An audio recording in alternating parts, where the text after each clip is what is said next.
Bismillahirrahmanirrahim. Assalamualaikum warahmatullahi wabarakatuh. Alhamdulillahirabbil alamin. Wassalatu wassalamu ala asrofil anbiya'i wal mursalin wa ala alihi washabbihi ajmain. Amma ba'du.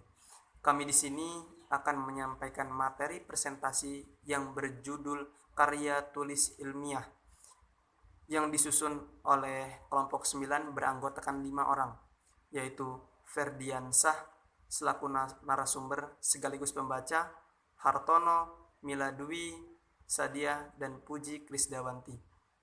Baiklah, langsung saja kita mulai. Untuk pembacaan materi pertama, yaitu akan dibacakan oleh saya. Pengertian karya tulis ilmiah.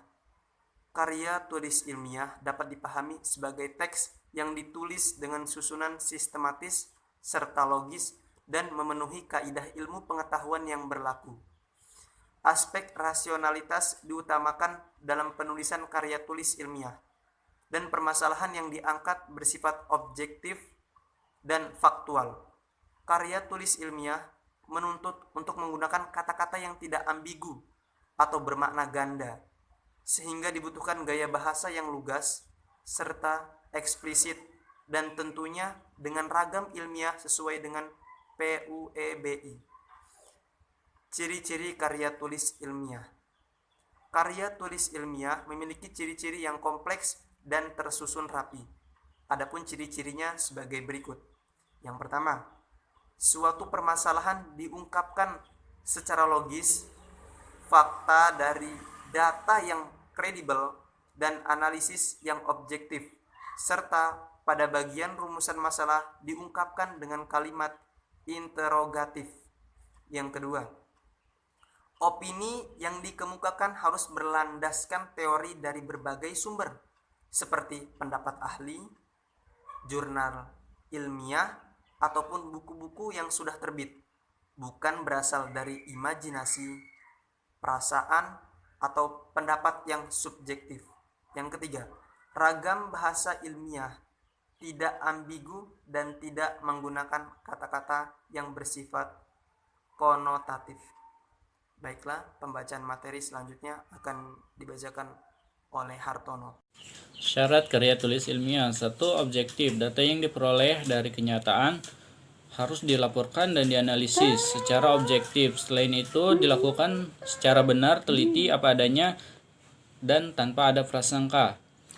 2. Sopan dan rendah hati. Hal ini tergambar dari kata-kata dan kalimat bahasa yang dipakai. Tidak ada kata-kata atau kalimat yang memengaruhi pembacanya. Sikap ini tidak akan mengurangi maksud tulisan, kesimpulan yang disajikan, namun agar tulisan itu berbicara secara objektif. 3. Jujur. Pendapat atau data yang diperoleh harus disebut dengan jelas sumbernya, harus diterangkan bahan pustakanya sesuai dengan tradisi di kalangan dunia ilmiah. 4. Jelas, tegas, singkat, sederhana, dan teliti. Kalimat-kalimat yang digunakan harus jelas dan tegas. Kata-kata atau istilah yang baru atau asing harus dijelaskan dengan keterangan yang tepat dan jelas. Usaha untuk satu kalimat, satu pengertian atau istilah saja jika terpaksa diungkapkan dengan beberapa istilah harus mampu menjelaskan pengertian atau permasalahan yang dikemukakan. 5. Kompak, kontinu, dan lancar. Disusun sekelompok mungkin kontinu secara lancar agar yang dikemukakan itu mudah diterima dan dimengerti. Kesimpulan yang diambil berdasarkan alasan-alasan yang rasional dan dapat dipertanggungjawabkan. Jenis-jenis karya tulis ilmiah. Yang pertama adalah artikel. Artikel adalah tulisan yang berisi opini penulis atas permasalahan tertentu yang diangkat. Opini yang dimaksud bukan pandangan subjektif semata, tetapi berdasarkan beberapa penelitian yang telah dilakukan oleh lembaga atau institusi tertentu. Yang kedua adalah makalah. Makalah adalah jenis karya tulis ilmiah yang dalam proses penulisannya dibutuhkan data studi lapangan sehingga bersifat empiris dan objektif. Yang ketiga adalah skripsi. Skripsi adalah jenis karya tulis ilmiah yang disusun oleh mahasiswa untuk mendapatkan gelar strata 1 atau S1. Dalam proses pembuatannya, orisinalitas menjadi hal yang utama. Bentuk skripsi biasanya berbentuk hardcover dan dipresentasikan di depan para dosen, penguji, dan pembimbing yang disebut dengan istilah sidang skripsi. Yang keempat adalah work paper. Work paper atau kertas kerja adalah jenis karya tulis ilmiah yang hampir mirip dengan makalah, tetapi analisisnya lebih mendalam. Work paper dipresentasikan di depan para ilmuwan dan pada umumnya isi work paper berisi solusi dari permasalahan besar yang sedang dihadapi. Yang kelima adalah paper. Paper adalah jenis karya tulis ilmiah yang populer pada kalangan mahasiswa. Strukturnya mirip dengan makalah, tetapi lebih sederhana. Permasalahan lebih dipersempit agar dapat terfokus pada satu ini. Pada umumnya, paper ditulis oleh mahasiswa untuk memenuhi nilai ujian tengah semester atau UTS ataupun juga ujian akhir semester atau UAS. Yang keenam adalah tesis. Jika skripsi dibutuhkan oleh mahasiswa untuk syarat memperoleh gelar S1, tesis diperlukan untuk meraih gelar strata 2 atau S2 atau master. Perbedaannya dengan skripsi, tesis menganalisis suatu topik penelitian, tetapi kompleks sehingga tingkat ilmiah dari tesis lebih kuat dibandingkan dengan skripsi. Yang ketujuh adalah disertasi. Disertasi adalah jenis karya tulis ilmiah yang disusun untuk memperoleh gelar strata 3 atau S3 atau doktoral. Calon doktor menjadi permasalahan yang tengah dihadapi oleh manusia pada bidang tertentu lalu mencari solusi akan permasalahan tersebut sehingga hasil karyanya bermanfaat nyata sehingga bersifat orisinal. Sistematik atau kerangka. Penyusunan karya tulis ilmiah pada dasarnya sebuah struktur atau kerangka ilmiah masih dibagi menjadi dua bagian, tergantung pada jenis metodologi penelitian yang kita ambil. Dua rangka itu adalah: pertama, penelitian kualitatif. Metode penelitian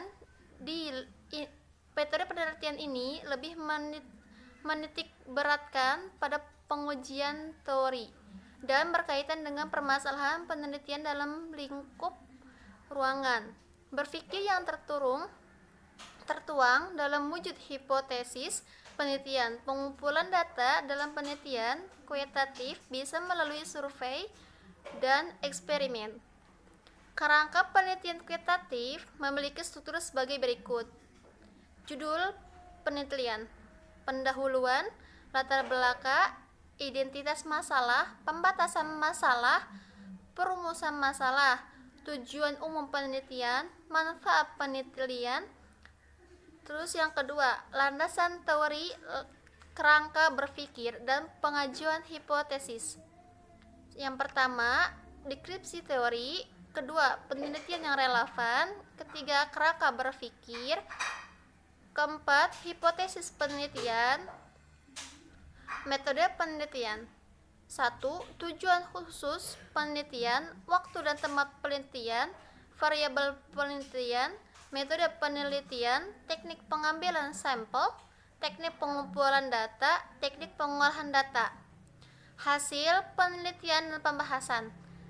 Ada 4. Yang pertama, deskripsi data hasil penelitian. Yang kedua, pengujian persyaratan pengolahan data. Yang ketiga, pengujian hipotesis. Yang keempat, interpretasi dan pembahasan. Kesimpulan, implikasi, dan saran itu ada 3. 2. Penelitian kualitatif atau neuralistik.